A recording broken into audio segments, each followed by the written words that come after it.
Alors, en fonction des pays, l'évolution sera plus ou moins drastique. En Chine ou en Corée du Sud, l'e-commerce dans la FMCG peut représenter jusque 30% du business total.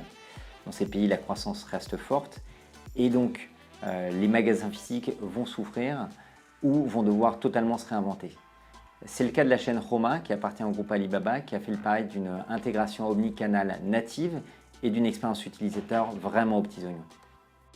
Je pense que dans les pays occidentaux, la tendance sera moins drastique, mais les magasins physiques devront continuer leur effort de réinvention, au niveau de leur remplacement bien sûr, mais surtout de l'expérience client et de la personnalisation, en créant encore plus d'interactions entre le magasin et les utilisateurs, grâce aux mobiles, aux QR codes, aux écrans connectés, etc.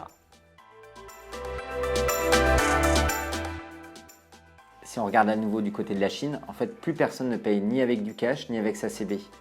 Un QR code avec son téléphone et c'est parti.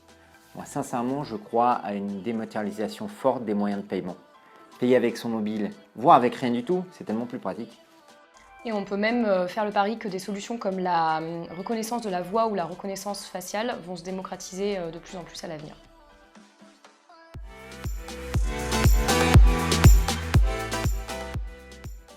Je pense que l'e-commerce et le commerce connecté vont continuer à se développer et je crois beaucoup à la voix. Oui, tout à fait. Je pense même que le voice commerce sera une forme de revanche des FMCG dans le domaine du e-commerce. Concrètement, j'imagine mal une voiture être achetée par la voix, en revanche des produits du quotidien, définitivement. Commander par la voix implique une réinvention et une simplification des processus d'achat et l'expérience client sera clé.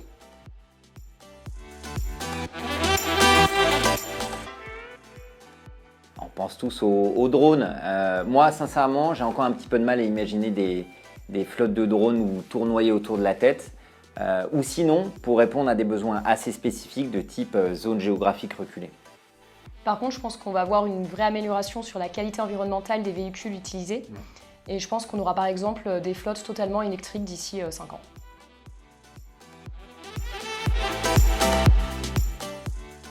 Je pense que la personnalisation va être un enjeu clé, notamment pour les promotions et le parcours utilisateur. Et on y est déjà avec des solutions comme Budgetbox.